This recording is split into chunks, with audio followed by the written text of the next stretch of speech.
Hello guys. तो आज हम बात करेंगे हिमाचल में बहने वाली एक मुख्य नदी रावी के बारे में।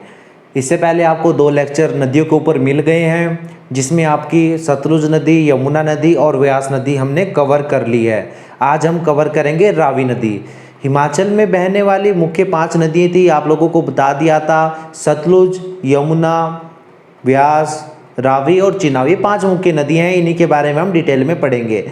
तो अब बात करेंगे हम रावी नदी के बारे में, ठीक है।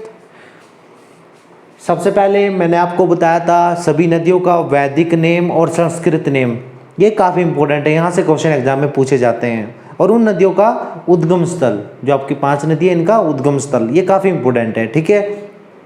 तो सबसे पहले बात करते हैं रावी नदी के बारे में। तो रावी नदी आपकी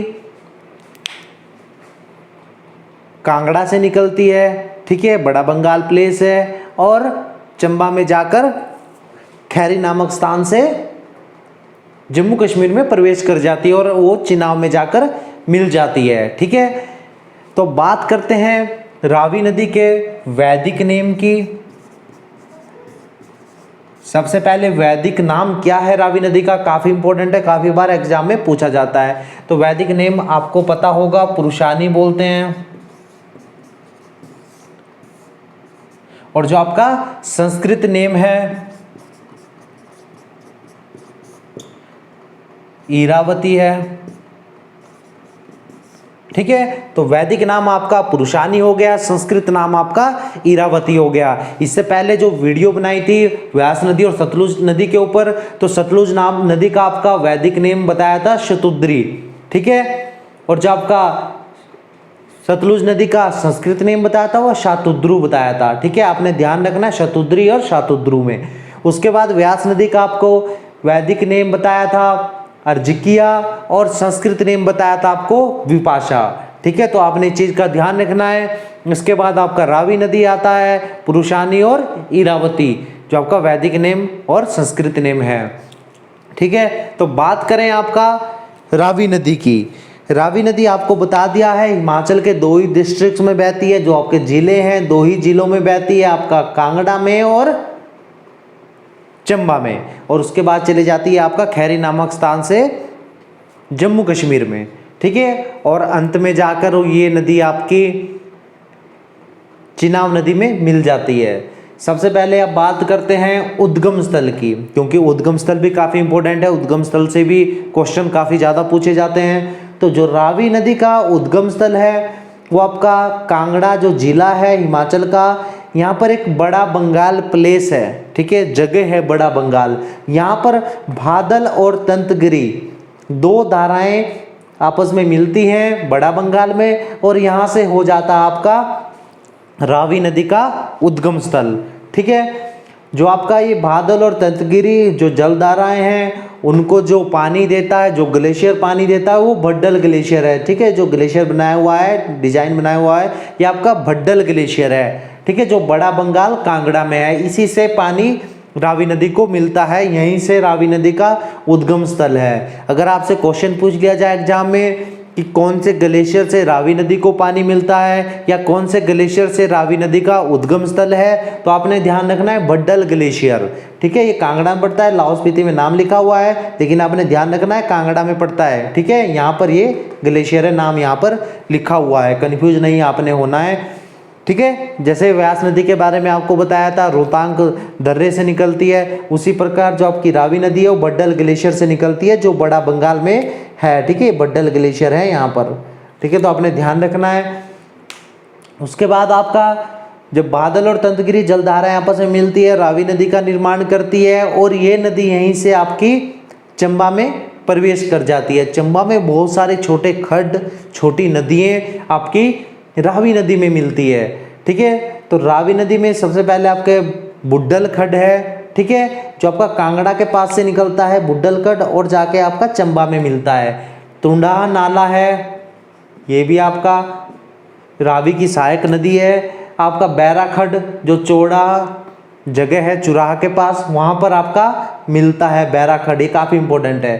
तिस्सा खड्ड ये भी आपका रावी का काफ़ी इंपॉर्टेंट सहायक नदी है। और बुद्दिल धारा जो आपका मणिमहेश से निकलती है बुद्धिल धारा। ध्यान रखना आपने, मणिमहेश जो पर्वत चोटी है वो आपका चंबा में है और यहाँ से आपकी बुद्धिल धारा निकलती है। यहाँ से आपकी सियोल धारा और साल धारा भी आपकी रावी नदी में मिलती है। जो आपका सियोल धारा, इसके बारे में मैं आपको बता देता हूँ, ये चंबा और लाहौल स्पीति के बीच में बॉर्डर का काम करती है। काफ़ी बड़ी नदी है, काफ़ी लंबी नदी बहती है, ठीक है। तो काफ़ी बड़ा बॉर्डर बनाती है आपका चंबा जिले और कांगड़ा जिले के बीच में। उसके बाद आपका जब आपकी रावी नदी चंबा में पहुंच जाती है तो खैरी नामक स्थान से आपका जम्मू कश्मीर में प्रवेश कर जाती है, ठीक है। और अंत में ये आपका चिनाब नदी में मिल जाती है, ठीक है। रावी नदी को सिकंदर महान थे जो उन्होंने कुछ नाम दिया था। एक तो उन्होंने कहा था हाइड्रस्टर, ठीक है, रावी नदी को, और दूसरा नाम दिया था रावडीज, ठीक है। ये नाम दोनों आपको सिकंदर ने दिए थे। जो आपका रावी नदी है उसको सिकंदर ने ये नाम दिए थे। इसी प्रकार जो आपका जो सतलुज नदी थी उसको भी आपका जो ग्रीक लोग थे, ग्रीक पीपुल थे, वो आपका हुप्सिस बोलते थे। ये भी आपने ध्यान रखना है, हुप्सिस सतलुज नदी को बोला जाता था। ध्यान रखना आपने, जिस प्रकार सिकंदर ने हाइड्रस्टर और रोडीज आपका रावी नदी को बोला था, उसी प्रकार जो ग्रीक पीपुल थे वो हुप्सिस बोलते थे सतलुज नदी को। तो आपने ये चीज़ भी ध्यान रखना है। अब रावी नदी के बारे में देख लेते हैं। रावी नदी हिमाचल में कितने किलोमीटर बहती है? रावी नदी हिमाचल में 158 किलोमीटर बहती है, ठीक है, एचपी में। लेकिन अगर यदि रावी नदी की कुल लंबाई की बात की जाए तो ये 761 किलोमीटर है, ठीक है। तो देख लो आप, 761 किलोमीटर में से केवल 158 किलोमीटर रावी नदी हिमाचल में बहती है। इसका मतलब रावी नदी काफ़ी लंबी नदी है, ठीक है। तो अपनी चीज़ का ध्यान रखना है। अगर बात करें जल अधिग्रहण क्षेत्र की, जल अधिग्रहण क्षेत्र की, तो ये आपका 9.9% है, ठीक है। और बात करें जल ग्रहण क्षेत्र की, जल ग्रहण क्षेत्र की, तो आपका 5451 किलोमीटर है, ठीक है। तो आपने कंफ्यूज नहीं होना है। जल अधिग्रहण की बात करें तो 9.9% है, ठीक है। जो 5 नदी है हिमाचल की, उसमें आपको कल बताया था कि 5 नदियों का जो जल अधिग्रहण क्षेत्र है उसमें से 30% आपका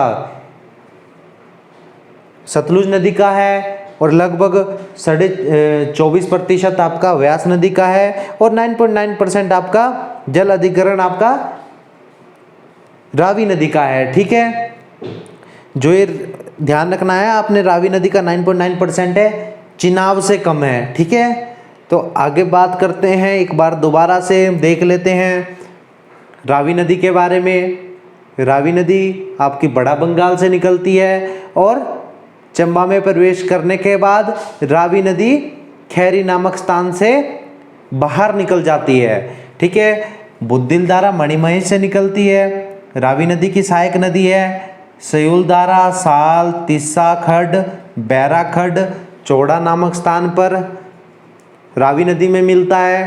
तुंडा खड्ड है आपका, बुड्डल खड्ड है, ठीक है। और जो मेन धाराएं हैं जिनसे मिलकर आपकी रावी नदी बनती है वो आपका बादल और तंतगिरी जल धाराएं हैं, ठीक है। बड्डल ग्लेशियर है जिससे रावी नदी को पानी मिलता है। ये सारी की सारी जो ओरिजिन पॉइंट है कांगड़ा में है, तो आपने ध्यान रखना है। कई बार एग्जाम में डायरेक्ट क्वेश्चन पूछा जाता है कि बड़ा बंगाल जो रावी नदी का उद्गम स्थल है किस जिले में है, तो आपने ध्यान रखना है बड़ा बंगाल से आपकी रावी नदी निकलती है, ठीक है। और इस प्रकार आपका चिरचुंड नाला जो आपका है ये भी आपका चंबा से ही निकलता है और रावी नदी में मिलता है। चिरचुंड नाला के बारे में आपने ध्यान रखना है, ठीक है। रावी नदी का उद्गम स्थल आपको बता दिया है, बड़ा बंगाल है। व्यास नदी का आपको पिछले लेक्चर में बताया था, रोहतांग दर्रा कुल्लू में पड़ता है। और उससे पहले आपको सतलुज नदी के बारे में बताया था। सतलुज नदी का जो उद्गम स्थल है वो हिमाचल से बाहर है,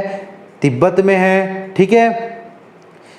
मानसरोवर झील के पास एक राख झील पड़ती है, वहाँ पर आपका सतलुज नदी का उद्गम स्थल है। यमुना नदी के बारे में बताया था आपको, यमुना नदी का जो उद्गम स्थल है यमुनोत्री में कालिंदी पर्वत है, वहाँ से यमुना नदी का उद्गम स्थल है। अब बात करते हैं आगे रावी नदी के किनारे बसे शहर। ये भी काफ़ी इंपॉर्टेंट टॉपिक है, यहाँ से क्वेश्चन एग्जाम में पूछे जाते हैं कि रावी नदी के किनारे कौन कौन से शहर बसते हैं। ठीक है, चंबा में देखा जाए तो चंबा जो आपका शहर है वो रावी नदी के राइट साइड पर है।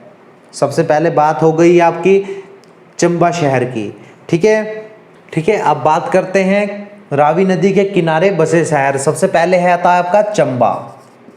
ठीक है, चंबा आपका रावी नदी के राइट बैंक पर है, राइट जो जगह है उस तरफ है। उसके बाद आपका माधोपुर, ये भी आपका रावी नदी के किनारे है। आपका बसता है भरमौर, ये काफ़ी इंपॉर्टेंट जगह है जो रावी नदी के किनारे हैं। अब बात दोबारा से कर लेते हैं जल अधिग्रहण क्षेत्र।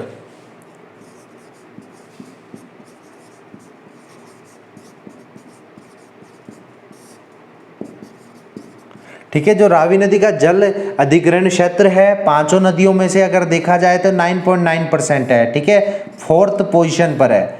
ठीक है, तो जो चिनाब नदी है उसका जल अधिग्रहण क्षेत्र रावी नदी से ज़्यादा है, तो अपनी चीज़ का ध्यान रखना है। उसके बाद जल ग्रहण क्षेत्र की बात करें कि कितना प्रतिशत जो जल ग्रहण करती है रावी नदी, तो आपका 5451 वर्ग किलोमीटर। ठीक है, ये आपका इतना जल ग्रहण करती है रावी नदी। ठीक है, तो दोबारा से आप लोग देख लेंगे एक बार, चंबा और लाहौल स्पीति के बीच में आपका सियुलधारा बॉर्डर बनाती है। ठीक है, ये काफ़ी इंपॉर्टेंट है। बड्डल ग्लेशियर, ये काफ़ी इंपॉर्टेंट है। हाइड्रस्टर और राउडीज, ये किसने नाम दिया था? सिकंदर महान ने। वैदिक नेम पुरुषानी और संस्कृत नेम इरावती, ये काफ़ी इंपॉर्टेंट है। ठीक है, रावी नदी के बारे में हमने डिटेल में सारा कुछ पढ़ लिया है। जहाँ से क्वेश्चन बनते हैं ये सारी चीज़ें हमने पढ़ ली हैं। ठीक है, रावी नदी के बारे में आपको पता चल गया होगा। रावी नदी हिमाचल के 2 जिलों में बहती है, एक आपका कांगड़ा जहाँ से उद्गम होता है और दूसरा आपका चंबा। उसके बाद रावी नदी खैरी नामक स्थान से निकलकर जम्मू कश्मीर में चिनाब नदी में मिल जाती है, ये भी आपने ध्यान रखना है। जिस प्रकार व्यास नदी सतलुज में मिलती है, यमुना नदी गंगा में मिलती है और आपका उसी प्रकार रावी नदी आपका चिनाब नदी में मिलती है। मैं आपको दोबारा बता देता हूँ, जो हिमाचल में 5 नदियाँ हैं, मुख्य नदी हैं, उसमें से 4 नदियाँ आपका सिंधु नदी में जाकर मिलती है और अंत में अरब सागर में गिरती हैं, और उसमें से एक नदी जो आपकी यमुना नदी हिमाचल की, वो आपकी गंगा में मिलती है। ठीक है, तो आपने इस चीज़ का ध्यान रखना है। एग्जाम में काफ़ी बार क्वेश्चन पूछे जाते हैं कि हिमाचल की ऐसी कौन सी नदी है जो गंगा नदी में मिलती है, तो आपने ध्यान रखना है प्रयागराज में आपकी यमुना नदी गंगा नदी में मिलती है, और आपकी जो 4 नदियाँ हैं वो सिंधु नदी में जाकर मिलती हैं। ठीक है, आज के लिए इतना ही, कल फिर मिलते हैं जिसमें हम चिनाब नदी करेंगे। ठीक है, एक और हमारी छोटी नदी बसती है स्वान नदी। ठीक है, जो उन्नाव का दुक्का दरिया जिसको बोला जाता है, वो चिनाब नदी के साथ हम इकट्ठा कर लेंगे। कल का टॉपिक भी काफ़ी इंपॉर्टेंट रहने वाला है, तो आप लोगों ने क्लास को मिस नहीं करना है। जिसने कल की लेक्चर नहीं देखा है या पुराने लेक्चर नहीं देखे हैं रिवर से रिलेटेड, तो आप लोग वो लेक्चर ज़रूर देखें, वरना आपको नहीं समझ में आएगा कि मैं क्या पढ़ा रहा हूँ। ठीक है, तो आपने ध्यान से सभी लेक्चर अपने पास नोट करने हैं। थैंक यू, आज के लिए इतना ही।